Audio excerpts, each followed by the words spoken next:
And welcome to episode 91. I am Gonzo, and welcome to another day, another time, and everything with us.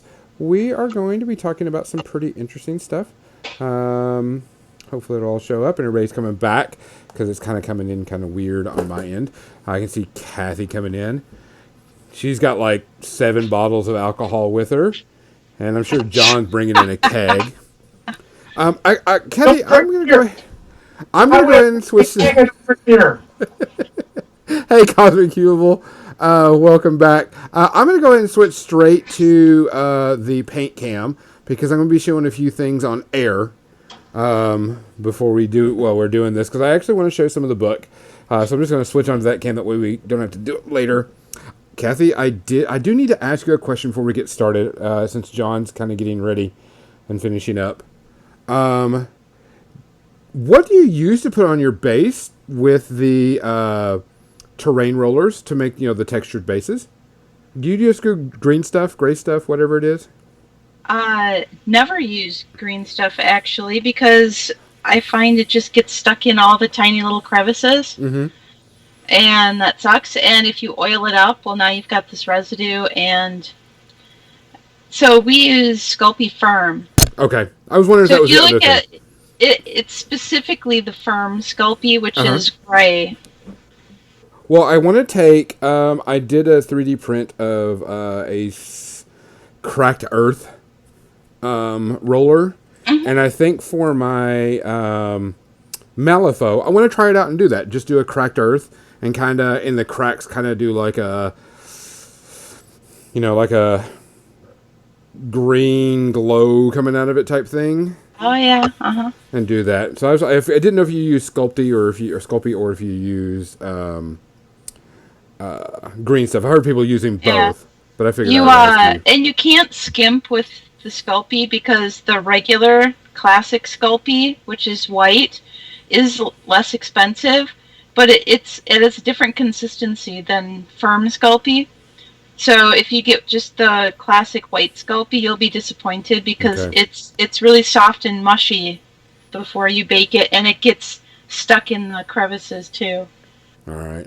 Well, I mean, I tried out. I've been doing because I can resize the rollers. I don't know if you can see it on the screen. It'll be kind of delayed for you. But I did like one real tiny one just to kind of play with it. Oh, neat! And it wasn't. The stuff on the edge wasn't long enough, so it was like very, very small crevices. And then I printed out one that was wider, so it was a much deeper groove. And I did some blue tack with it just to see how it would look if I rolled it over. I liked, of course, the bigger one was there, but I thought this was kind of interesting because this one actually is the size of a paint roller. The big old long paint rollers and stuff that you have. Yeah. Because someone had made it so you could make a paint roller so you could do it on a tabletop. So you could tabletop your terrain and do stuff like that. And I was like, that's an interesting idea. For an entire tabletop. It just occurred to me how cool it would be to have a texture roller where the texture is inverted, but the roller would have to be really wide and all of the parts would have to be really deep. But to roll it over to push down on pink foam and to indent the texture into pink foam versus like the opposite way that people normally do stuff. Because I always used to just take a butter knife or something and press brick textures into pink foam to make like blood bowl pitches and stuff. How big would you need it, like lengthwise? Honestly, I don't even know because I only just thought of it just now. Think about it, figure out, and I will see what I can do for you. I just thought that might be a really interesting thing for people. If you're talking like terrain on a bigger scale where you're just, using a board of pink foam or something. Yeah, something you kind of press down on or roll, really big. But I wanted to try that, so it would be kind of interesting to do. So let's get started with the episode. Sorry, we're doing a little bit of pre-ramble to that start of the episode. Today on the episode... We're getting our episode in the pre-ramble anyway, so... The hobby is relevant no matter what. Yeah. Goddamn right. Yeah. So we are going to be talking about I'm going to be talking about 2 different RPGs and questions you may have regarding it. But I picked up a box of Riot Quests, show you the models from that. And it actually kind of is part of our pre-ramble about Fiddly Bits. So we'll get to see that. Because we're going to be doing some Riot Quest stuff at the store, which I think is great because it kind of reminds me of our pre-ramble talk about getting back kind of to small played games and just playing games. And the sake of playing games is what I want to go about. But before that, we got to thank all of our sponsors. We thank Tectonic Crush Studios. We will have some giveaways from him coming up shortly. Go see RPN at Nova Open. Yes, he will be at Nova Open. If you're going, Who? go say hi to Dan. Turkey Dan. Oh, yeah. Go say hi to him. Give him a big hug. Tell him you heard about us on the podcast and you like, hey, I heard you sponsor them. You know, you're really cool. Thanks. And smell his wood. Yes. And buy Right terrain. Crazy. I made it through the entire talk about rollers and not long enough for Kathy. I have to say crazy now. What? Yeah, it's just about as smells bad as me good. doing 3 duties a day. We also want to thank. You have to leave at 3 o'clock. I mean, shit, I take first duty all the time. Honestly, we're not actually 12. Right now, we're acting like it. Also, want to thank Muson Minis for hosting us and being on the network. Guys, we are also now on pretty much every platform. We're on Spotify, iHeartRadio, Google Play, almost every single outlet out there. If you find an outlet we're not on, do not tell Gonzo, because he would then go find it and put us on it. If he spends enough time on this, you do not need him to do more. I think this last week I put us on 7 more networks. Good Lord. So, and then also our last sponsor, Mechanica Studios. Chris is making some really cool stuff. We will be giving away one of his trays. We will start that up Monday. It will be something you have to follow on our Facebook page. Captain Mizzy, be nice to Gonzo. Gonzo does so much work. You should totally not do something, Captain Mizzy. I'm not sure what. But other than that, guys, we really, really like doing this. It's been a lot of fun. We are coming up on our 2-year anniversary next week, which is kind of weird for me to say. 2 years of doing this. With some of the coolest. It's not weird for me to say. Well, it is kind of weird for me to say, but it also is kind of, awesome to say that I've got 2 awesome people that do it with me. And it's amazing that y'all come on here and hang out with me, and we hang out with everybody. For the end, after we said we were drinking, so we could just cheers at the end of that, man. It was beautiful. Yeah. But it's really awesome. We do have one shout out today that I know of. There's at least 2. There was a big animator who died. I don't remember his name off the top of my head. I am sorry. He was a big animator. For Roger Rabbit, wasn't he? Yes, so for Roger Rabbit. And then also Peter Fonda. Yep. Peter Fonda passed away. The Easy Rider. Confused with Henry Fonda. And then had to remember, Easy Rider, not everything else universe. But want to shout out to them. We also want to give a shout out to all of our listeners. Guys, y'all make this possible. This is awesome that we get to do this. Y'all get to hang out with us. If you ever want to hang out with us, let us know. Send us a message. I'm sure, John or Kathy wouldn't mind having a day off and you can come out and hang out with us. I mean, that's what Jackie does. Jackie's just like, hey, can I come out? No, Jackie, you automatically are always welcome on our show. So if you want to come and hang out, especially if you have a topic you want to talk about, 100%. If you got something you want to talk about and you want to bring up, let us know. We'll have you come on here. We'll come and chit chat. We ain't got a problem with it. So Kathy, what you drinking tonight? I am drinking rum and diet, and it's the Sailor Jerry spiced rum, and not feeling it. I hadn't tried it before. I'm gonna blame the diet. No, because I've had diet and rum. I always have diet and rum. Yeah. Just diet. What can I say? Diet sounds like quitter talk. I don't need all the extra sugar. Okay. But yeah, I wasn't impressed require all the with sugar. was not impressed with the Sailor Jerry spiced rum, especially after last week drinking the bamboo Oh, the Bumble, yeah. rum with the that sort of butterscotchy smooth This just sweet did. In a flavor. lot of cases, you're really the quality of your alcohol shines through. It's crazy. All right, so that's a negative on Sailor They were Jerry rum. That's a negative. Giving it John, the thumbs down. John, what are you drinking tonight? I have a different rum, the patron saint of my other podcast, the Kraken rum mixed with Bark Root Beer. Now that I probably could try with a root It's beer. good. I'm telling you, it is good. I am actually slumming it tonight with water. I have been sweating my balls off these last like 3 days, I don't even and want to know. I need a lot of water. So to all of y'all, thank you for doing this. Thank you for coming on. Cheers. Cheers. Slancha. Oh, that one's aggressive. Also, I have some steaming hot tea. Mm. Steaming. Steaming hot tea. Yes. I did want to say that Xander said that he didn't have a camera, so he couldn't do it. You don't have to have a camera. If you want to come on and you just want to be a voice person, you can be a voice person. Oh, that's true. I mean, it's just Skype, you know. All we need is your voice. I was gonna go. Let's go through this real quick. I did pick up Riot Quest, and it did come with 5 models, which of course are used with the game and with War Machine and Hordes, so you can play them. You know, also there.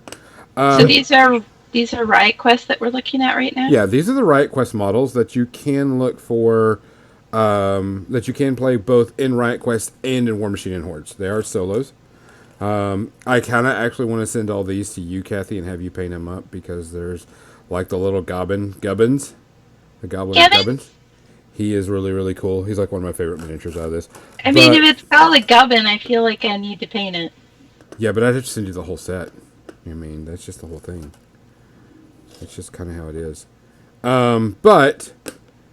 This I thought was interesting. There's one resin piece out of the whole thing, and the rest is metal. That's more common with kits nowadays. Is they just have a handful of resin pieces, with the way those pieces are, I'm surprised there's not more. It's really, really odd. Yeah. The only one I say, so I'm kind of piecing them out for you so you can see what goes to what. And for the most part, everything is pretty simple. This ponytail is probably going to have a problem, and it goes on the dwarf, but it's actually got a decent hole for it to go in. You don't often hear that about a dwarf. Yeah. The ponytail. I thought you were going to say decent hole for it to go in. Is that a rocket launcher? It is a rocket launcher. Okay, so Dez, rocket launcher, and it's actually pegged. It's got a peg. It's not just a round hole, so you know the position. Not that you couldn't change it if you didn't want to, but it would definitely, makes it easier for gluing. Ooh, that's a big hole to drill out. That's what she said. No, she didn't say that. I take it all back. But Dez Anyways. Dez is not a bad model. Pretty decent. All metal. Fits together pretty decently. Probably just got to gut it a little bit just to make sure it fits kind of flat in everything. But I would pretty be good. pinning that as well. You're probably going to have to pin all of them just because they're metal and there's small connection points. I'm going to show you one. That's going to be a pain. Okay, so I got Boom Fist. I guess that's what his name is. I can't remember. Hey, Boom Fist. Pretty easy. This one you probably wouldn't even have to pin because But he's I got a would really anyways. deep socket. He's got a really deep socket. And then the hair piece would be a pain in the butt also. He has a hairpiece. Well, the ponytail on top of his head. Lord Lightning Rod. I don't remember his name. I can't. I don't remember his name. John's like, You suck Gonzo. it, right? Um, Crimson. That was Crimson, not me. That Crimson was giggling. I would never. um, I do have a complaint about this model, and it's kind of a stupid one. For the most part, this model's pretty cool. It's got like a little jetpack and everything. Wouldn't be a problem. He's one of the people that has a resin piece. Fits in pretty solid. There's some flash that you got to take care of over here and on the bottom of the shield. Not that big of a deal. I don't like the legs of this model. This model Sanders is says, as a Signar player, he doesn't like him. Like on principle, I guess. yeah. I don't. Let me turn this down a little bit. It seems like it's a little too bright. But Is there any way you can hold it closer up to the camera so Yeah. you can get a better glimpse? I'm trying to. Okay. Oh, okay. I guess legs seem okay from that, but I need to see him in person. Yeah, it just look very skinny. Like this is Yeah. armor plating, and like this person's legs must be like looks scale for the rest of them. yeah. It just it looks off a bit. Like if you were a robot, you'd be like, okay, cool, he's a robot. He's got weird. Yeah, but I mean, the legs just seem off. But everything else is okay. Is he going to 40? I believe so. I believe him and Dez are the 40s, Interesting. and everybody else, I have no clue. I haven't paid attention to it. But yeah, the Storm Knight models are all beefier. I'm guessing he's probably gonna be on the 40. Yeah, he's gonna be on the 40. He just looks differently scaled than the rest of them. It's just Yeah, it's the legs. Because I mean, Gotta be Dez, compared to Dez, What's his deal though? What's his backstory kind of thing? just a Storm Knight type thing that uses electricity. for some reason, Des just looks. She's female, so it looks right. Yeah, Their scale's pretty similar. It just doesn't look as off on her. Probably because the little loincloth thing deceives your eyes a little bit. yeah. Just the plating just seems like a little off on there. And then we got Gubbins, which is the Gobbo that uses dynamite. Oh, of course. Yes. And this one, you would definitely need to pin the head because it fits. It's very fiddly and it fits kind of weird. Oh, Crimson has a serious question. Yeah, as soon as you're done doing the models, Gonzo, we'll hit you with that one. It's a good one. And then his really, really, really, really fiddly bits. I'm going to try to do it. See this small little peg that's about, super tiny, and then this small little hole for him to fit in. Are you saying he's got a tiny fist? He's got a decent sized fist. He's got tiny arms. So it's just kind of it'd be I can see losing that quite often. Yeah, I think that model could have been made a little better. Yeah. And then the Eris 3. Sorry. I don't know what her actual name is in that thing. She is very much very tiny arms, very thin arms, and people are going to be losing these a lot. Yeah, that's what it is. I don't care too much for her crossbows. I don't like this top part of the crossbows. It just kind of looks weird. It doesn't look very crossbowy anymore. They've gotten very far afield from crossbow. Yeah. But I mean, these are definitely. Is that supposed to be a knife crossbow? Yeah, it's got a blade on the end. Does it your crossbow? Yeah, doesn't That's your like crossbow have a blade on the end? the knife hammer from Santa Clarita Diet, where he just duct tapes a knife to the head of a hammer. Yeah, but I mean, I can see these much more fighty breaking off. There's some pretty fiddly bits on there that since it's metal, it's not going to do very well to hold together. So definitely going to be some pinning. What was Crimson's question, by the way? All right, this is a serious question. With metal and resin models and what is essentially a board game, do you think RiotQuest is going to have issues neither fish nor fowl? Like, as far as asking board gamers who aren't used to assembling miniatures to pinning glue metal models is a big ask. I think you can get away with it with well-engineered sprue plastic, but metal is a bit much. And I think he's absolutely spot on. Those models are way too fucking complex for a board game. I agree with you for that, but I mean the thing is they don't do plastic anymore. Everything's either resin or metal, and I'm guessing metal is easier to do right now. That's the reason why everything's in metal. Um, but they are used also with War Machine and Hordes, so they're double functionings. So I would say, not to throw any shade at anyone, but I think that is a design mistake on their part. They're trying to make a game to appeal to two people rather than trying to make a game to appeal to one and then just back end have functionality.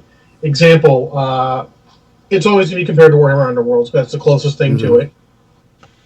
And Warhammer Underworlds is a game, and then they just sort of made rules for use those models in Age of Sigmar. I don't think any of them are game breaking or super amazing or anything like that. They're all small units in a game where big units are king, but they just sort of backdoored them in. Like, oh, if you want to use them, here's double functionality. We're all like, yeah, double Yeah. functionality. But this, I think they would have been better served by making just good models for the board game and then making them work in the bigger game. If you want to, just make cardboard cutouts for the game and then go, oh, here's the cool add-on pack with the models. Yeah. Well, I Where the mean, machine guys will just buy the add-on pack. I was And you, looking at these models to use in War Machine and Hordes as part of whatever, because I play Kador and Grimkin, and I tried to figure out if I would use them, and really I wouldn't. Because, theme lists or they just don't fit. But they're not bad. They're actually some really cool, they got some really cool abilities. But as the board game, yeah, they're pretty cool. So it'll be interesting to see if those models actually move to War Machine and Horde. You know what I'm saying? so I think, and I think it's, I mean, I think Riot Quest is eventually going to not blow up like they want because rather than focus on the board game, they focused on War Machine, and then the board game is sort of like a tack on. It's just an incidental thing. I think they. Yeah. I think it's actually. I think it's actually backward, in my opinion. I think they put him in the board game, and they were like, "Well, people are going to go. Well, why can't we play him in War Machine and Hordes?" I'm like, "Well, you can. We've got rules for you to play him in War Machine and Hordes." Yeah, I mean, again, it's the exact same way as Warhammer Underworlds. Yeah. I mean, I'm going to stop just short of saying they stole the idea because it's a good idea for if you make a board game in your universe, you should have the models available in the Correct. in the Mythos game. That's been happening for forever. Yeah. But I mean, I think they're not doing the board game justice. Yeah, I mean, if they're trying to market it as a board game, that's not going to appeal to the people who play board games but don't play tabletop war games because, and it's just like a friend of mine who is a super veteran gamer who plays RPGs and he plays board games and he plays card games only. He doesn't play tabletop war games, and his task right now is to put together like 100 orcs, and he has absolutely no idea, and they're just plastic. And they're simple and they're plastic, and he's like, I don't know what the fuck I'm doing. You know? You look at the successful board games, you have either single piece or snap fit or easy put together models. Yeah. And Xander hits on the head, said the models are going to end up like the Company of Iron models, where you're just getting them for War Machine and Hordes. Yeah. And the Company of Iron models being the rustic, even though it's not as good of a material, it's plenty good for a board game. Yeah. And they go together easier, like boom, boom, done. Easy glue. People would actually use those models. Just make some pre-molded bases. Suddenly you have models that are good, and the people who want to play on War Machine and Hordes will go the extra mile. Yeah. Encourage your customers to go the extra mile and get some bases and make them fit their armies. They'll still be cross-compatible. You can let them go that extra mile. Like GW does that. Like, hey, we make all this stuff. We know you're going to convert some of it. Go to town. It'll be interesting. I mean, it just hit the market, so everybody's just picking up. I know quite a few people. I know we sold our local store like 10 starters, which is good for us because we're a small area. But there's quite a few people. This next Thursday, we're doing an all Riot Quest day at the game store. And so we're going to be testing it out and see what it's like and going for it. I mean, from what I've seen, it's fun. It's silly fun, too. It's not meant to be taken serious. It's meant, I mean, even the artwork, the cards, the abilities, everything in the game is meant to be silly fun. Well, type thing. so that's sort of another. I don't want to say it's an issue, but it's another interesting design choice. Yes. Because as a board games are by definition much easier to be competitive than a miniatures game because there's no less inaccuracies in them. Yeah. There's not that inherent inaccuracy of using models because you have squares or hexes or grids or whatever the fuck you're using. And Yeah. The grids. they sort of like they went the opposite of GW. GW marketed the Underworld as that's their competitive thing. Yeah. And it does well in that. It's got all the right little bits and bobs to be competitive. And then this just seems like, oh, this is our casual thing. Like, but it'd be so much easier to have it other way. Why don't you just do everything? The game doesn't have to be inherently casual or inherently competitive. It can be both if you encourage it the right way. Like I said, it's just started out, so it'll be worthwhile to see if it builds and goes up and does better than the Company of Iron. I really want to see it do better than that. One problem with Company of Iron. Only one problem. That problem is Privateer Press. They did not support that game at all. It was 100% their problem. Yeah. And I feel bad because they had a winner on their hands. Yeah. They should have been ready, but there's just so much crazy stuff. I mean, they've lost a ton of the people in the past year. We know that. That's not even their fault. No, but that was... None of this is their fault. They're getting stuck, and it's just... They're in this perfect storm of... It just seems like everything's going against them. I feel bad for them because it's like they're doing all this good stuff. Company of Iron, great. They're doing all this stuff, and then it's just like everything seems to go in the wrong. Everyone seems to be going... people chasing splashes in a... in a naval boat, they're chasing splashes to not get hit. They're doing sort of the opposite, where they're like, "Oh, let's go this way," and they're just driving into where the next shell's hitting. Yeah, it's. I think part of the problem is that there are certain areas where they are less willing to adapt than in other areas. Oh, their agility is terrible. Their corporate agility is just awful. And to survive, you have to be able to adapt with every changing thing. I like to say that they took the Games Workshop early 2000s playbook and they're running it play by play. That's what Jim was saying about Warlord the other day. All those guys are early GW guys. Like the higher ups there is all GW guys. So I mean they're all making the same mistakes, which is, I mean, if you don't understand history and what's going on, you're doomed to repeat it, and that is sort of what's happened in both these cases. But I think Gonzo wants to go and talk about the Expanse, right? Yeah, because we could go on forever. I would love to talk about the Expanse role-playing game. That looks awesome. Okay, because we've talked about this subject plenty of times. We hope Privateer Press does really good with this product. Absolutely. We hope it comes in. We're not dogging them. We want them to have a good start with this, and we're fingers crossed that Riot Quest takes off. Yes. Absolutely. Okay, so I picked up the Expanse role-playing game. I didn't know if it came out or not. I just saw that it was at Gen Con, and I called my friend Max and said, "Hey, Max, pick this up for me." And he was like, "Anything else?" So I had him pick up some other stuff. So I picked up the Expanse role-playing game picked up. It is the Green Ronin, and it uses the 3D6 method. For anybody that doesn't know what the 3D6 method is, hold on a second. Hold on. You roll 2 dice the same color and a third dice the second color. Or as long as you label 1 dice as your third D6, you use it. The system is actually fairly easy, but I'm going to go over this kind of quick and everything. This is actually, and if you read the books, this will make more sense. I didn't read the books. I've only watched the TV show. Mm-hmm. So I can't say anything about it. I don't remember, so forgive me on that.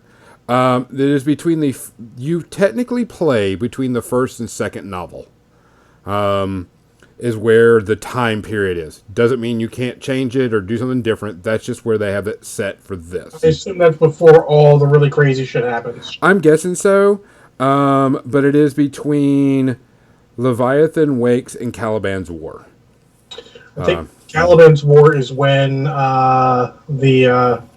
where it goes to Venus, and then everything goes absolutely nuts and war happens. I have a feeling that's where it is. But while you're talking about it, I will find out for sure. Yeah, find out where it is within the show while we're talking about this.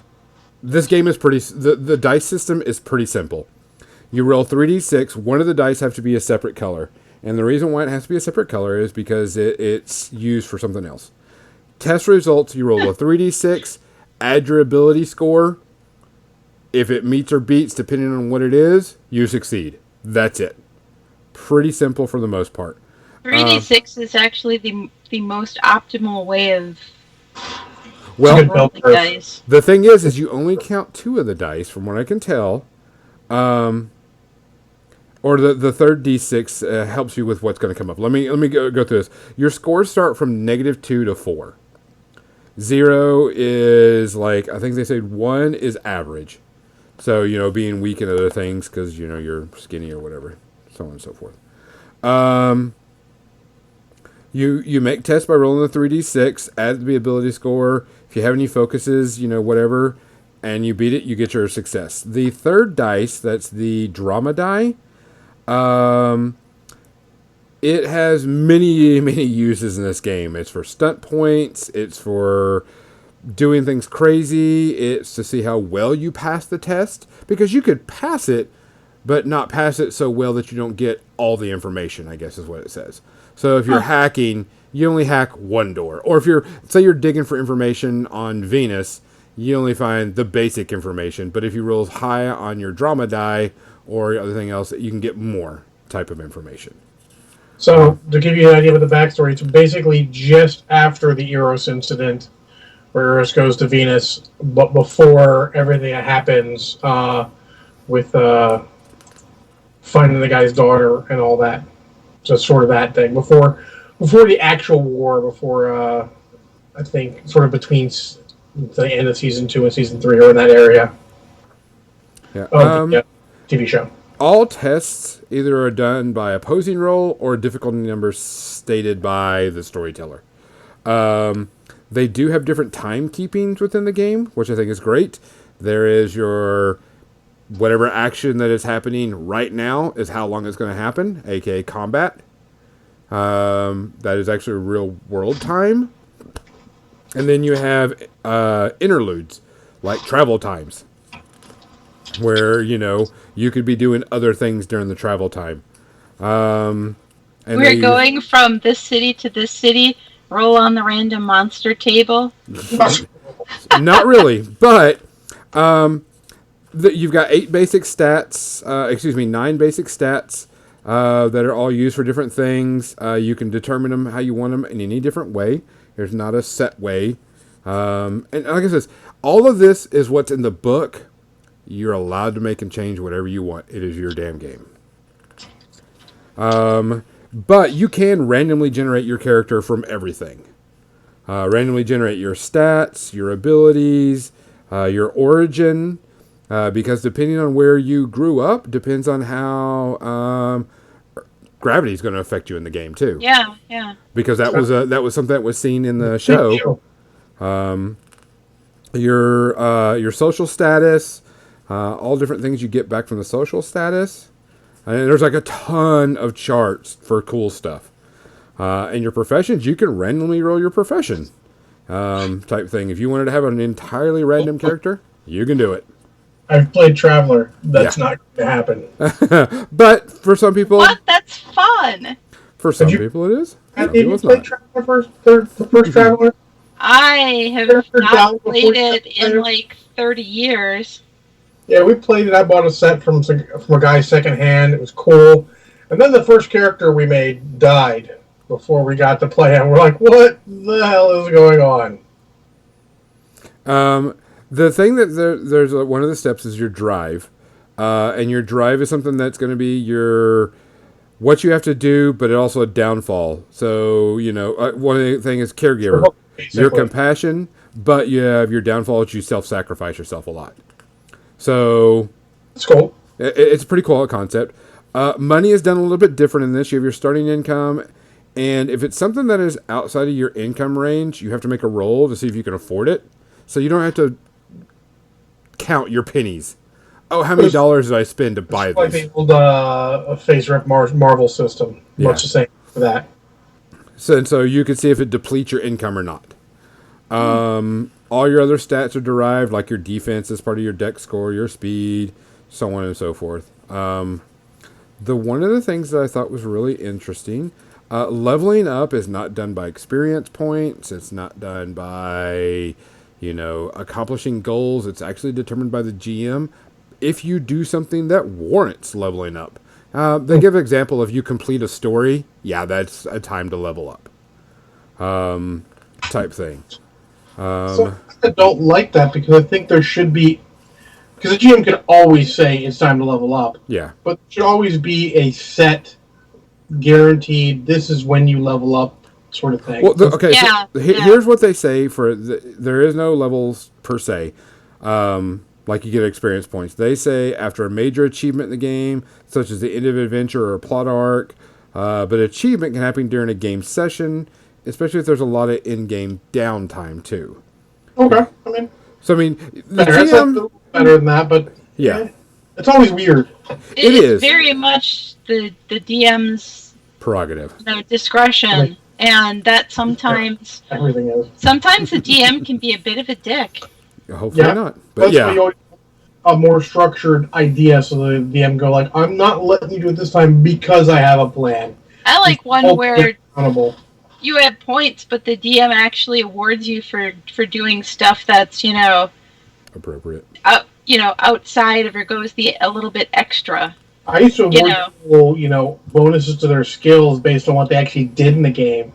It's not like, oh, I want to be good at this thing now. Like, that thing you never done? No, you can't be good at that. But you got better Yeah. than you did like 12 times during the session. Yeah, the thing you inadvertently tried because otherwise you would have died. The talents, which are your skills or anything else like contacts, doctor, so on and so forth. You have a novice, expert, and master, and of course, each different level gives you a different bonus type thing. And there's plenty of those. You can specialize in certain things. Carousing, huh? That should be interesting. So you can get better like a gunfighter talent. You do have to have requirements like the gunfighter talent. You must have a dexterity 2 and an accuracy of 2 or higher.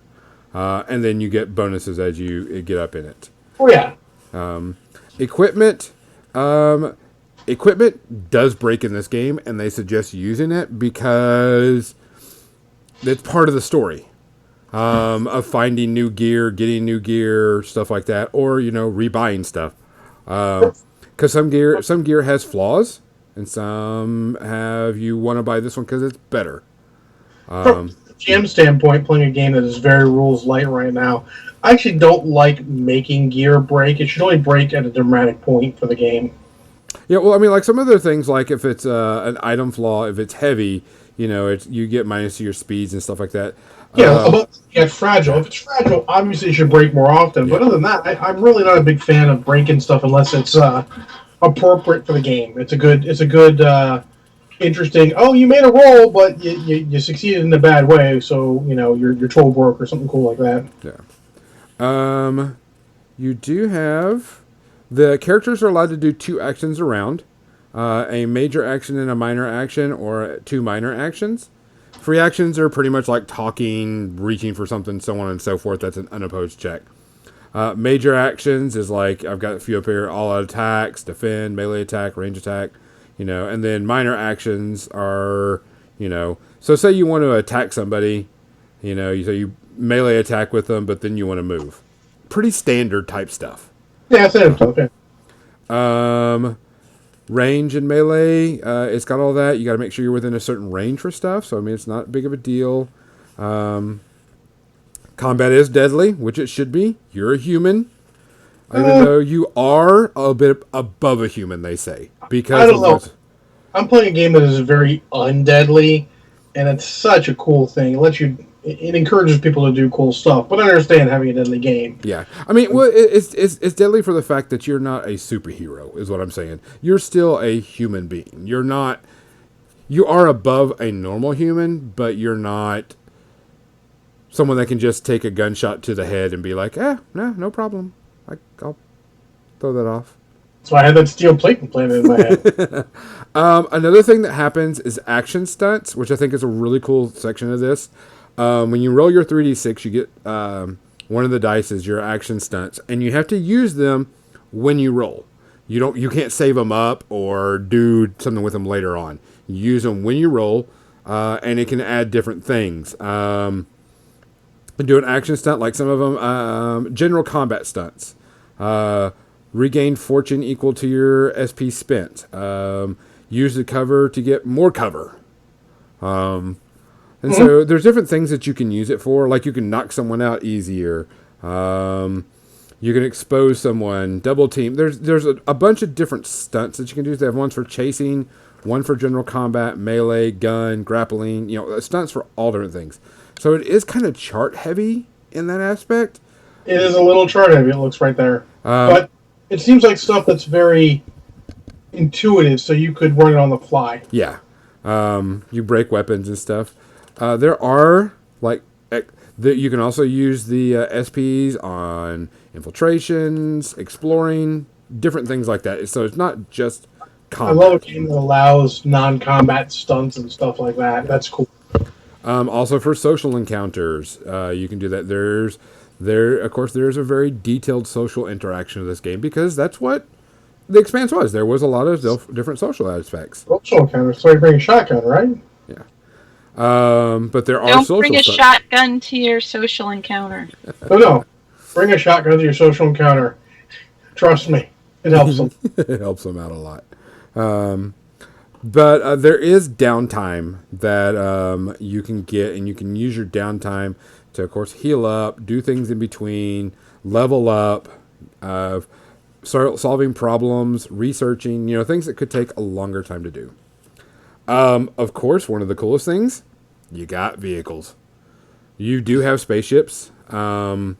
I didn't read a whole lot on this because there was I just kind of went through it. I mean, yeah, it seems like since it's got realistic physics for spaceships, yes, that's going to be very interesting to look at. But I mean, I didn't pay too much to the fluff. I was kind of looking at the rules. Thrust to weight ratios and all. Oh my gosh, yeah. Yeah. Spaceships are going to be interesting. Distances between locations in minutes, depending on how fast you go. So traveling locations, depending on. Yeah, it's understandable for a game that's rooted in hard sci-fi like The Expanse is. It's understandable for it to have all these charts and stuff. But they do talk about communications. It's on that page right here. Communications. And depending on how far along it is, it could take 15 minutes for a message to get somewhere and get and then another 15 to get back to you. Which is, I think that's cool for the simple fact that every space game you play, it's instantaneous communication. This isn't. Of course. But I mean, travel distance in hours, depending on what G's you're using, ship size, weapons on the ships. They give you, I think it's about 10 or so ships to play with, or more. Some of them are really, really huge. Like the large frigate holds 256 people, or 2,084. What your PCs are going to have. Yeah, but I mean, they give you some. There is space combat. It's good to have the stats for it, so that like if your PCs are involved in that in some way, but it's not something the PCs are going to use themselves necessarily. No. There is a very substantial fluff section, which is good for people that aren't used to it or haven't watched it, but there is a substantial fluff. There is one small mission in it. One thing I thought was kind of cool what they did, you get a pull-out map that you can hang up that has all the average distances and stuff like that between each planet and such that you can pull out. My thoughts on the Expanse role-playing game. It's a cool game. If you want to play a more realistic space game, this will be cool. The system's very easy. It's a realistic space game. Yes. A very realistic space game. You're not going to... They do have... in the DMG, they do have... I can't remember the creatures that were in there, but they are in here. Okay. The rules on them and such. There is one starter mission in here to do certain things, but those creatures are in here. What are they called? I can't remember what they're called. You're arresting the guy who was an actively hostile drink. That's not going to happen. Oh, I forgot to talk to you. There's also something the GM has to take care of called churns. CHURN. Churn pulls. Character success. You start at 0 and add 1 to the churn pool each time one of the following event happens. Character succeeds on a test with a 6 on the drama die. The character successfully overcomes an advantage or hazard. Spends 4 more points on a stunt. Spends a fortune point to alter a die roll. The characters complete a section. When they reach 10 and 20, you roll a d6 and consult the churn over table. And so you roll it on a 10. If you roll a 1 through 3, a minor effect happens. A minor effect could be a character automatically fails a test, a new hazard appears. It's really shit. And I was kind of hesitant on this because I was like, saying, you can screw people over. Yeah, that's not good. I mean, you do that shit anyways as a GM. You have minor. If they didn't describe the way they're doing it the right way, sometimes you just have minor problems happen because the way they succeeded because of what they described. I mean, that should be part of your GMing. I don't need a book to mechanically tell me how to do that shit. No, but the reason why they say this is unexpected shit happens, and this is how you can make it happen. That's Game of Thrones bullshit. You don't need that in the game. But I mean, for people that are used to that, they can have it.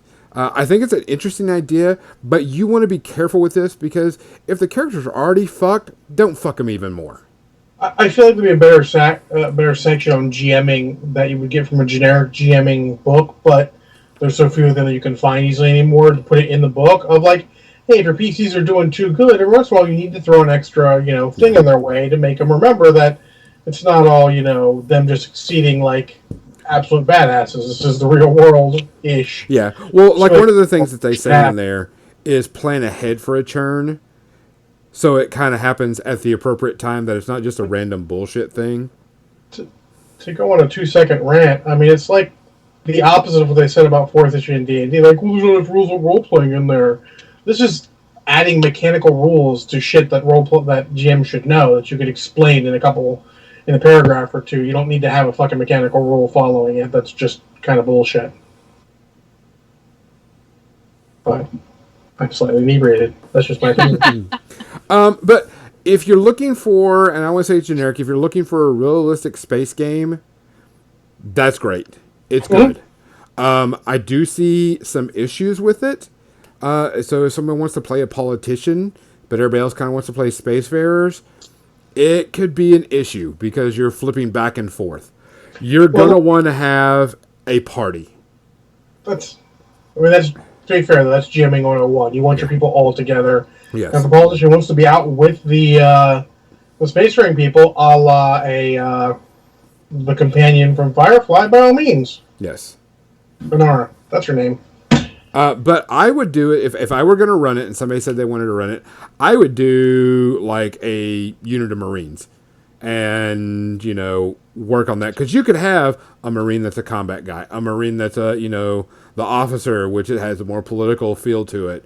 And so they all can kind of be together and all do the things. I like the flavor of the Rossi. The whole idea that I liked about it was there were all these people from just these disparate backgrounds all just thrown together here. And they all have things that come in handy at key points. And if you're a GM, you should be able to get the story going so that different people are able to utilize their special abilities. Yeah, and a military campaign is great for new players because you may not know who's going to rise up to lead them. But after you have experienced players, I think the military campaign is not necessarily the best way forward. No, but I mean, I could see the difficulty in having one person that is a politician on Earth and that's all they do is they're just on Earth. That's not realistic in a campaign. Correct. Oh yeah, if you're looking to be, that's like the person who has all the horse skills and everything and has a horse, and then you go into the dungeons and the horse is never seen again. Hey, our driver does well in our other campaign, in my Mediocre Trouble campaign, but I could see people wanting to create the TV show, and they're going, I want to play that politician that plays all the background stuff. Well, everybody else is going to be riding in a spaceship. Yeah. That's a campaign. That becomes part of the GM's elevator pitch. Like, all right, this campaign, we're going to do a political campaign set on Earth. There's going to be intrigue and stuff. So make your character ideas based off of that. Correct. That's You have to do a yeah. good setup for this type thing, or it'll do like I says. It wouldn't work to have one person sit on Earth and everybody else is spacefaring around the galaxy doing stuff. Well, that will work as long as the one person is like remote, like that guy who's out of town, lives out of town. You're going to have to pre-plan everything out if you want to do that. Everybody's going to have to talk about it and go, guys, I can only play once a month. Can I play that politician that only does something every once in a while? Remote, I want to be involved with you guys, but I live in the other, live in another country now. Let's do something cool with that. That can be really awesome, actually, as a matter of fact. But as far as people in person with you, assuming you're playing in person, not over Skype, they should all be the same type, generally, whether you're man of action or man of politics, or in the same area, all on Earth, all on Mars, all on all in the belt, or all in the ship going around adventuring. Correct. I'm just saying you're going to have to plan. Talk to your players before you do it, because if you want to play the TV show, you're going to have to plan that out. Yes. The next one I'm going to do, Phoenix Dawn Command. Kathy has actually introduced me to this when I first heard about it, and this game is really freaking cool. Comes in this nice box. $50 I think is what they're selling it for. And you get little punch-out tokens for health and status effects and other different things to help you out. This is a role-playing game, not a board game, right? Correct. It is a role-playing game. And you'll understand why in just a minute. You get a bunch of terror-sized cards. We'll move the box out of the way. And you get one book. Tarot cards? They are tarot cards. Because the game is not played with dice at all. Everything is played with cards. And certain things are different things. But the game is played when you have a deck of cards. Depending on what your class is per se, you get, and your level, you get a set of cards. You start off with 5, I believe. And if you want to do something in the game, you have to play the cards in your hand to do the things that you want to do. So say you want to punch somebody. You have to lay down a stretch of cards of what you want to do. You only get to refresh your hand at the end of your turn or at the end of an action, depending on if you're in combat or not in combat. And depending on your class, depends on what your cards do and how you can use them per suit.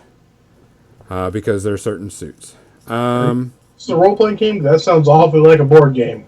Yes, it is a role-playing game, 100%, because if you don't describe what you're doing in this game, you will not live in this game. Let me finish. Ill-advised. In this game, it is about story. It is about role-playing, 100%. If you say that you're going to walk up and punch a guy in the face, okay, you lay down your cards and see if you pass the skill or not. Done. If you say that you're going to pick up a chair, jump off a table, and smash him in the face with it, you get bonuses to it. If you describe what you're going to do besides a simple walk up and punch him in the face, you get bonuses. But before any of all this is going, the game is built around the concept that you are a badass hero. You're a character that is you're a person that has died in the world, has been reborn as a phoenix, and your job is to help save the world. How you died, it depends on what you are, but it's kind of the character creation process. Because you come back, like one of the concepts to say is you were not fast enough to save a friend because you weren't, running quick enough or whatever, and so you're reborn as a phoenix that has speed abilities. Not that you have to be. That's just a concept of why you were reborn. You are supposed to die in this game. You have the ability to die 7 times. On your 7th death, you're gone completely. The only way that you can level in this game is by dying. And you can do it either in-game or in downtime. They suggest doing it in-game because you are able to get back in quicker, and it makes better sense because you have to work as a team in this game. This is one of the downfalls of it too. I've been debating on the good and bad of it. The concept is really cool. The characters are pretty much, I can't remember the name of the game. It's a White Wolf game. Everybody are like gods. Yeah, I know. We're talking Exalted or something. Exalted. Like It reminds me a lot of Exalted. You are pretty much unaffected by poisons, basic things that can hurt normal humans. Anything that can kill a normal human pretty much only damages you. You're expected to be heroic. You're expected to put yourself in danger. You're expected to go out and fight people or fight the dread or whatever the thing is that you're fighting and sacrifice yourself. You are the champion for the people. The game, for the most part, how is it? Your deck of cards, you play them. You only get 5. So say you're just going to be researching something. You use your cards to see if you want to do it. Make sure you have the right suits. Get your number. You beat the target number. You get the information. You redraw back up to 5. When you get done with your deck, you reshuffle your deck and start back over. Combat is a bit different. In combat, you have your 5 sets of cards, and say the bad guy goes before you. You say he's going to attack. You don't tell the storyteller doesn't tell the number. And so they try, but you describe how powerful the attack is. Whether it's like, oh, he makes a lazily attack for you, or he puts his full swing into it. And you're supposed to kind of give them an idea of how powerful or how difficult or how much you should try to put into it without giving them a number. Don't try to give them, oh, you need to make a 10 set or you're just going to get hit. So you play your cards. If you make the defensive move, you're good, but you don't draw back up. You only draw back up after your turn. So if you can take damage and you can soak the damage and not have to worry about it, don't play some defensive stuff. But if you are someone that can't take a lot of damage, you want to be very defensive. See, that's some power game shit right there. That's some. Let me finish. Yeah. Let me finish, okay? Because this is all plays into it. If you play a character that is like one of the priests, you're going to want to try to stay alive, of course. But the priests aren't just healers. The priests take the damage of other players and uses it to their advantage to fuel their abilities to help the other players get better. So, for example, John, I'm going to come up and swing and try to hit you with a sword. You can go, well, do I want to take this hit? Do I not want to take this hit? I'm going to try to lazily block it. You fail. You use 3 of your cards. You hold 2 cards in your hand. Or you say you just use 2 cards and hope that it was a lazy hit. You have 3 cards in your hand. Comes back to your turn. You now get to attack. I don't tell you the score. I don't tell you what you need to hit me. You use the 3 cards in your hand, and then you try to hit me. Then you can draw back up to your 5. But everything is done with a descriptive nature. If you say, I'm going to block, you're not going to get anything out of it. If you say that, hey, I'm going to swing off a chandelier, jump down, stab him in the face with a bar stool, and blah, blah, blah, blah, blah, the storyteller is supposed to reward you, draw another card. And you can use that immediately into your deck of what you plan on doing. Because if you fail, it's okay to fail. Because you want to die. That's the only way that you can get more powerful. You are supposed to put your life at risk for everything. You are not supposed to be, ooh, don't touch me. You are supposed to be putting your life in danger all the time. But here's one of the things I don't, and I won't say I don't like it, it kind of pigeonholes. Everybody's good at something. Not everybody's good at everything. But actually, that's a good role-playing thing. It is a good role-playing thing, but it kind of pigeonholes some people, and it'll come into effect when I just start talking about something. It's meant for a storyteller and for their players. You have to have the cards for each player. That's one of my big things. And you can't purchase new decks right now. Well, to buy a $50 box set. You get 4 if you want to have more than 4 players.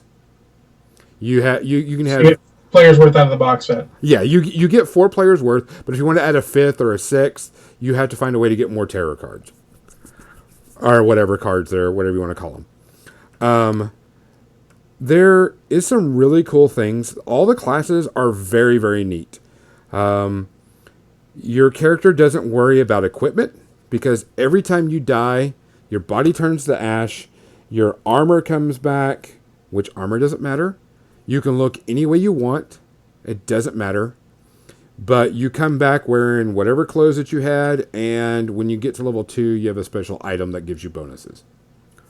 But they have what's called Ares. I don't even remember I'm pronouncing that correct.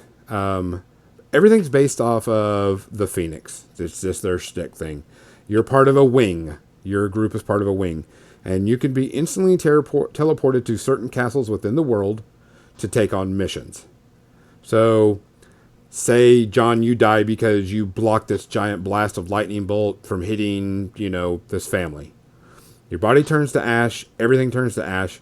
You get your ember goes back to the main temple, and you can teleport back within a certain amount of time frame has to pass. You could not, but you come back if you don't want to at all. Like, I don't want to play this character anymore. He sucks, and you can just do whatever. But you resurrect, and you can get teleported back. Now, the distance between where you teleport back and where the party is, that could be the issue of getting back in. You can die from direct damage, or you can die from losing amber. I think it's what it's called, amber. Because you can use these pools, these sparks, not amber, sparks, to bump up your abilities or to buy a +1, +2, or whatever to whatever you're doing. So you're like, I'm not going to be really getting this attack in. I'm going to pay some sparks to make sure I do it. You do it. But when you run out of sparks, you also die. Because that's kind of your fuel. You do gain health back every morning, and you also gain sparks back every morning. Depending on what your level, depends on how much you get back. There's different... The classes are all different. Their classes are really cool. Archetypes type thing. The devoted are the healers. They're kind of like, I want to say party leaders, but they can help they're very much a team player. They keep everybody alive. They can help make them grow. They focus on having everybody work together. You got guys that are like tanks. You got guys that are like fighters and warriors. And you've got, rogues and stealths and all that type of thing in its generic sense. But everybody has to play together. The world as you know it pretty much is divided up into one section is like the Norse god is like Viking territory. One's like a Roman Empire, different types of things like that. The overall story is everybody is trying to stay alive because this I don't want to say new, this enemy has been starting to take over. And they're like undead hordes, demons, the dread evil stuff that's happening in the game. And you're sent on missions. So the main place where all the phoenixes live, they say, hey, we found out that this bone horde is coming through this town. We need you to go take care of it. You go take care of it. The Fallen is what some of them are called. And that's what you do. You are sent out because you're kind of like the superheroes of the world. You can pick up trees and throw trees at people. You can, fight 40 guys at a time type thing because you are not just an average human. The way damage is done is pretty interesting. Say you have a health pool of like 10 threes. Say you have 4 piles of 3. When you do damage, if you don't do over the 3, nothing happens. So say you do 7 points of damage. You take away 2 threes, and that last one is just floated away and doesn't do any extra damage on you. It's kind of weird. But your health pool is not a static number, as in I have 10 hit points. You have I have 3 health pools with 3 damage in each health pool. And to do damage, you have to do over that number over to remove one of your tokens. So it's kind of weird and different. I actually really like this system. It's different. It's unique. The world is really cool. The characters are pretty neat. The other things that happen in it are really good, but it stresses on people that you have to do. I don't want to say you have to do, but it's better to role play than just say, I'm going to punch him and roll the dice. There are story elements that you use where you have what's called a torch, and it's just a card with markings on it where you can use elements on the story to help you do things, like fireplace. If you call it fireplace, they give an example of a weapon rack. I'm going to take the weapon rack and slam the weapon rack down on somebody. Okay, you get bonuses for doing that because it's part of something within the story. So just not saying you're going to punch somebody is not going to help you out. Doing something within the element helps you out. So, Gonzo, I actually play a system that does that also, where they say you should give penalties if someone says just, I shoot them or I punch them. And that's actually a much better way of doing it than this. I will say, by the way you described it, I would not play this game. I am sorry you wasted $50 on this game. It does not sound good at all. It sounds like a great off-the-wall concept that's going to have some people who really love it. I hope you guys love it, and I want you guys to love it. But to the average player, it's a lot of weird stuff, and I think they just went too far with it. Well, I recruited a bunch of my local players for my store to ask them if they would test it out, because I like the story. I think it's got some cool concepts. Whether it works, some concepts, but it sounds like it just went a little too nutty. Whether it works out, I need to see that. Yeah, and that's what I'm going to do. You can't judge a game by reading. You got to play it. Yes. You got to get there and do it. When did you get that?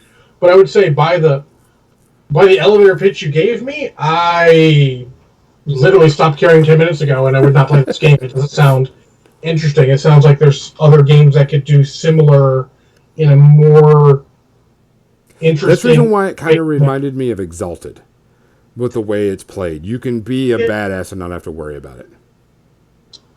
Yeah, but I think there's better ways of doing it. I mean, they definitely. I think their biggest problem is they put all their ideas in one bucket and said, "Let's just fucking make everything crazy at once," and that is not the way to do it. You make one crazy thing. Well, so far they skipped the whole keep it simple, stupid, and went make it as complicated as possible. I don't think it's complicated. I think it's just different, and I'm going to see. I'm definitely going to see. I've already got 3 guys recruited. I can get a 4th, no problem. And we're going to play the first mission and see how we like it and see if the concept works. Because that's where it's going to be, if it's going to work or not. Yeah, absolutely. I mean, like I said, so every game out there has someone who's going to love it. It sounds like just that niche, that sort of like Amber, that niche that like someone's going to love that game. Yeah. But it's not for everyone.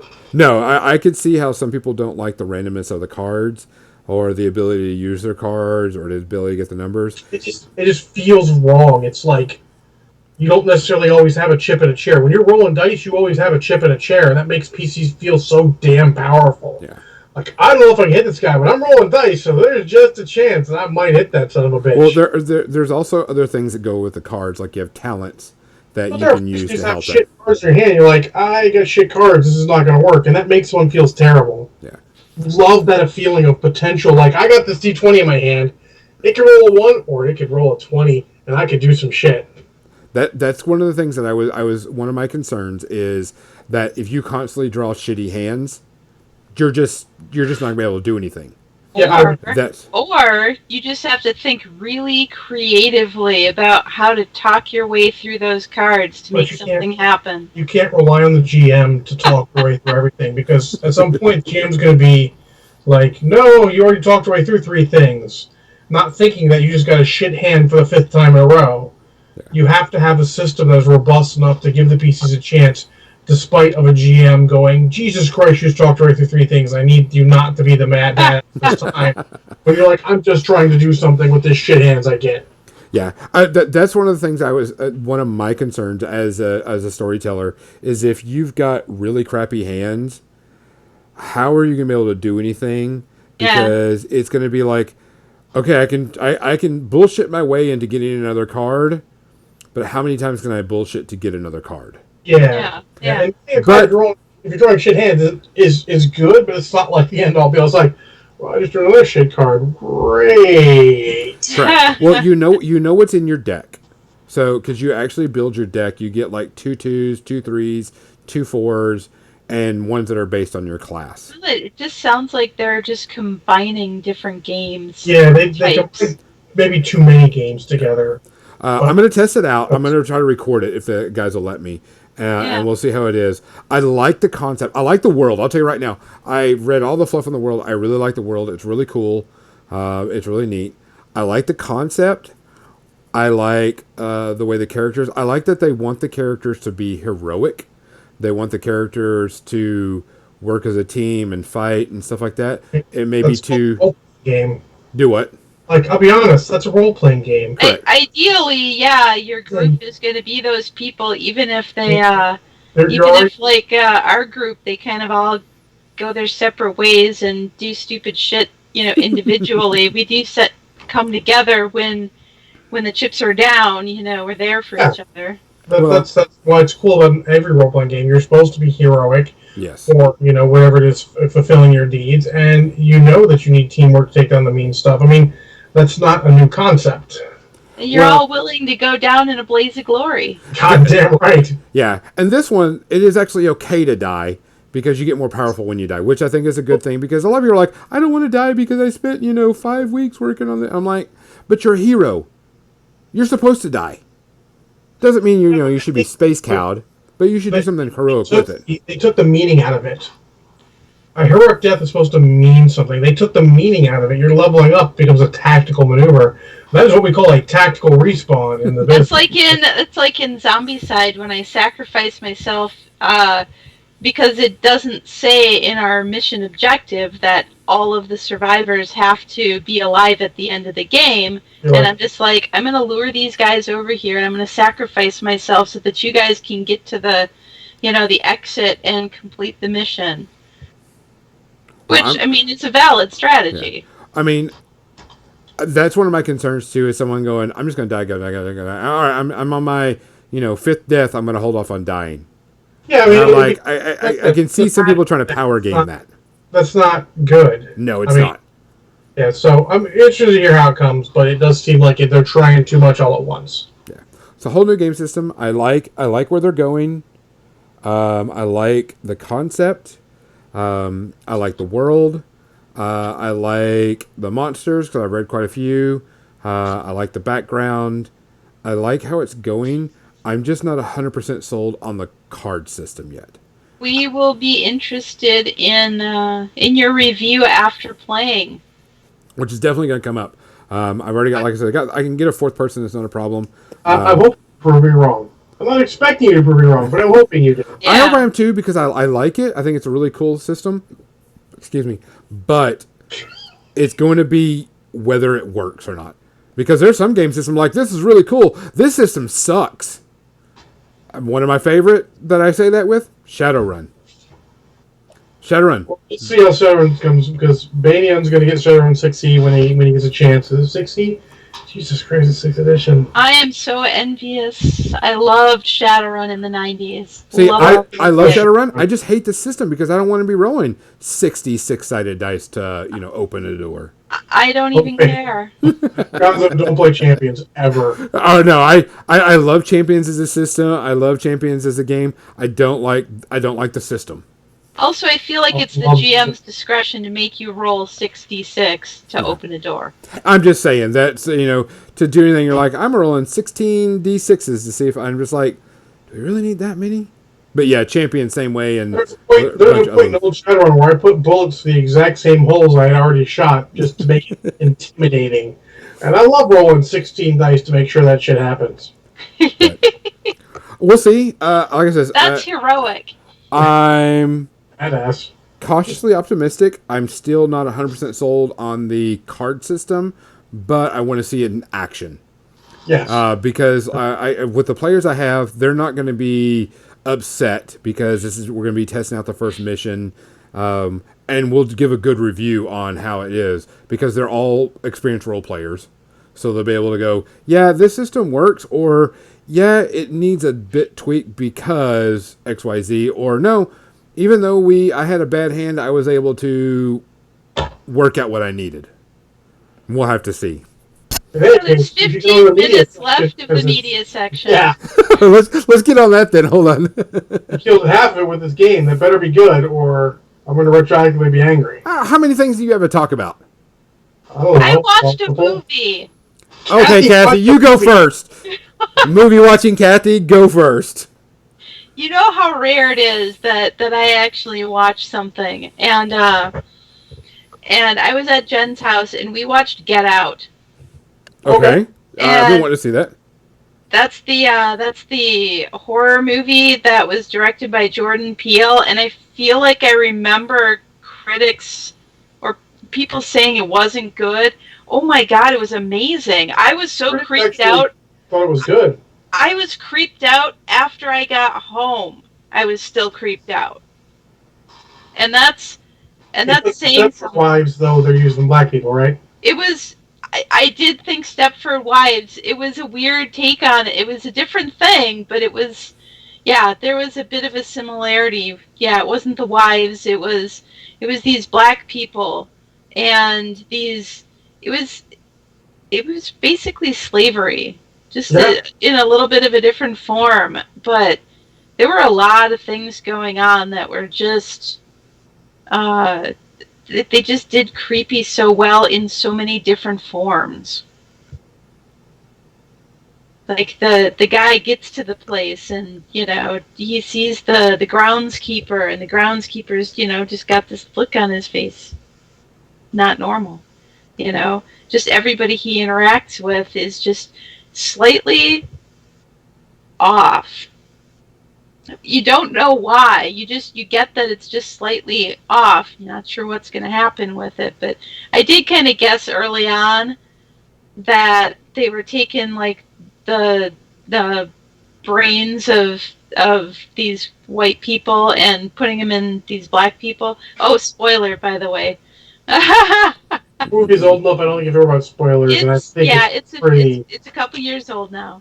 But yeah, it was creepy and it was good and I liked it, and I would actually watch it again, which said something.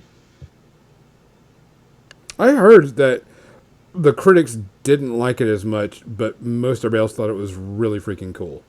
My That might be the favorite case. character, my favorite character was actually Rod, the main character's friend Rod, who worked for the TSA,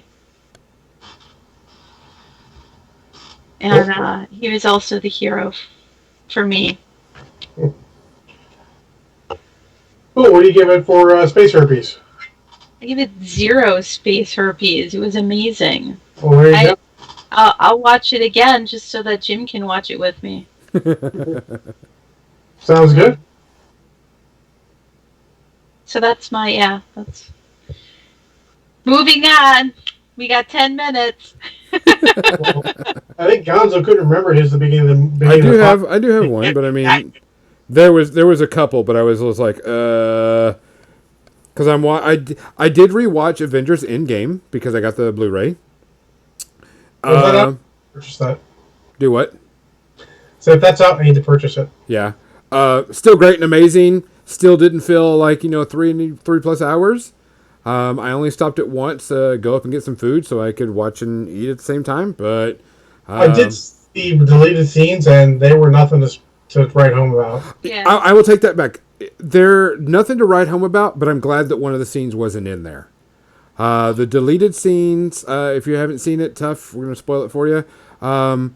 When Tony dies, a bunch of the superheroes kneel in front of him. Yeah, that was not necessary. They already ripped your heart out. They only ripped it out. It felt corny, too.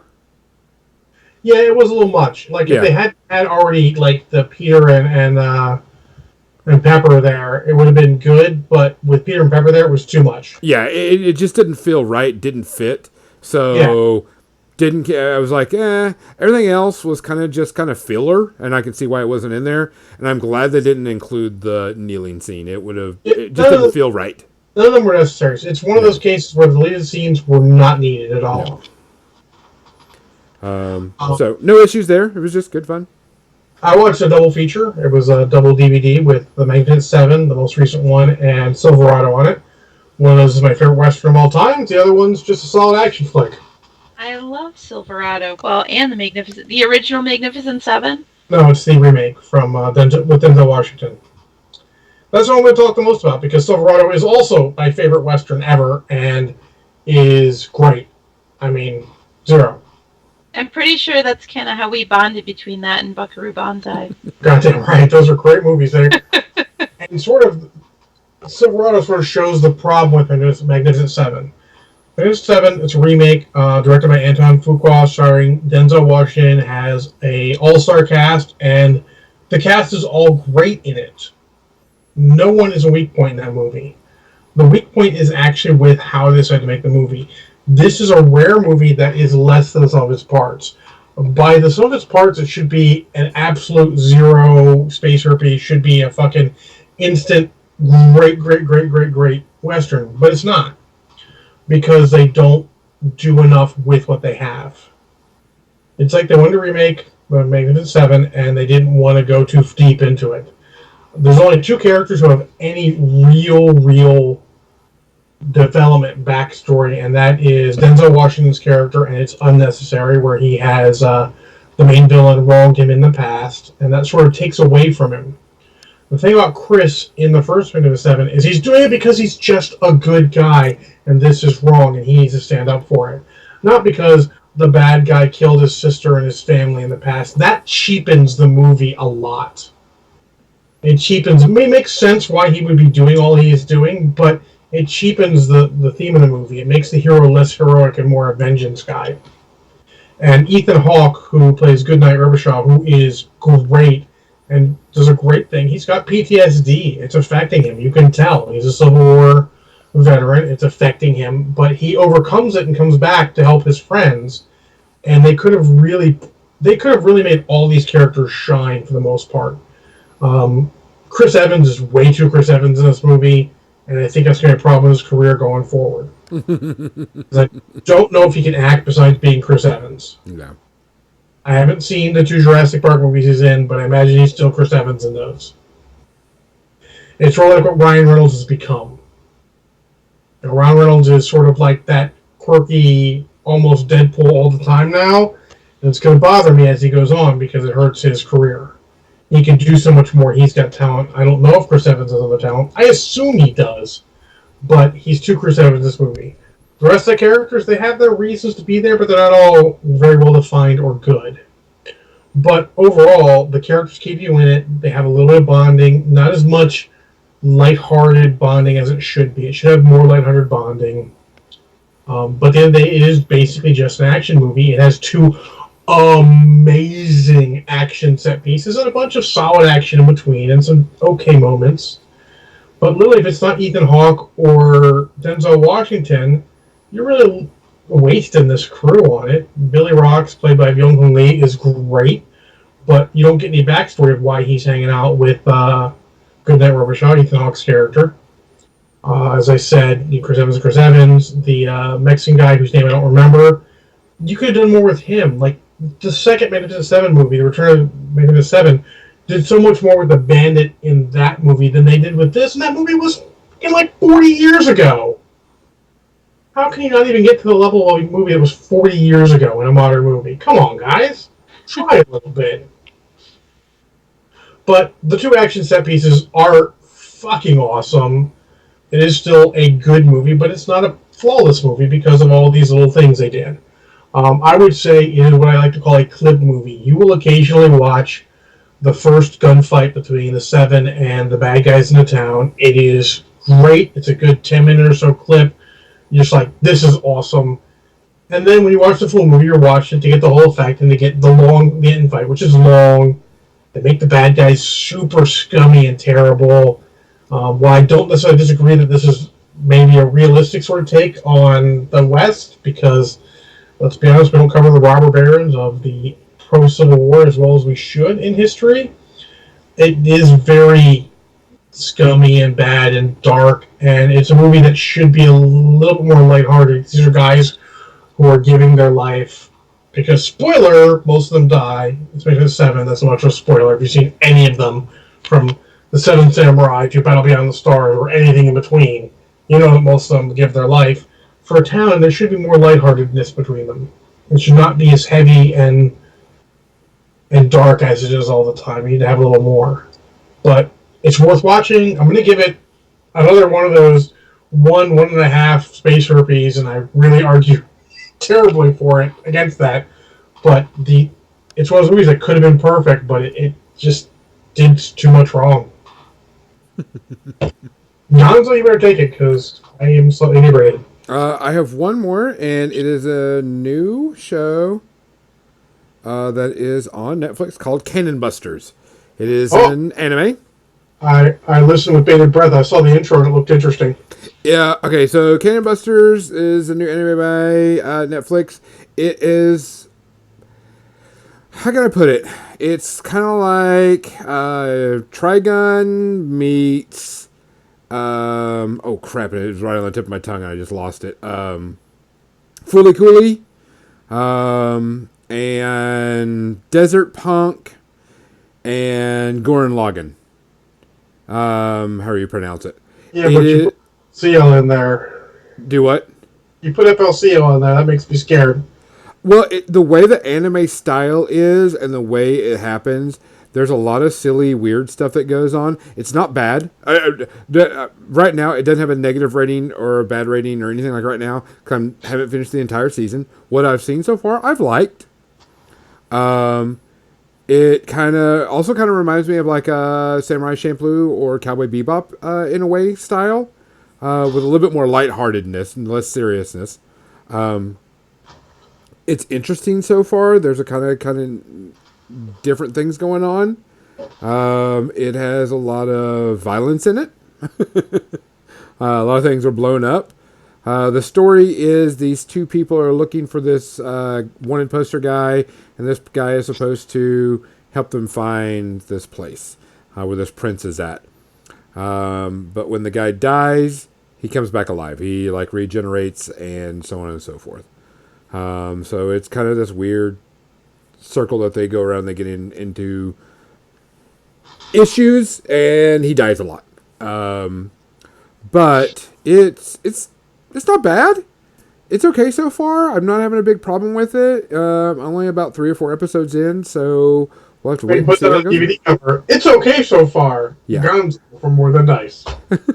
I'm not going to give a rating with it until I finish the entire first season. I'm enjoying it, if that matters. So we'll just have to wait and see how it goes. But if you like the style of the ones I mentioned earlier, give it a section. It's on Netflix. It's free, so I mean, can't really argue too much about it. It's free if you have Netflix, but yeah. So other than that, I don't have anything else. John, do you have anything else? I can do real quick. I actually watched the first episode, the pilot episode of NCIS today. And no, it's not like it's the first time I've seen it. It's not the second time I've seen it. But it is still pretty good and interesting to see the beginning of a series that I actually love. And see how the characters change from the pilot through the actual series.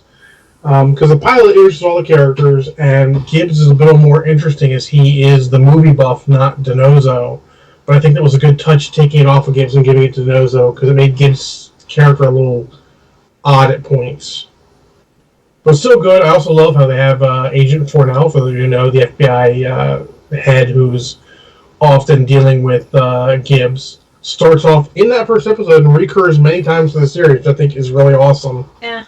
I love it when series get people from older episodes to come back and reprise their roles rather than writing them off and changing characters, which none of us would notice necessarily.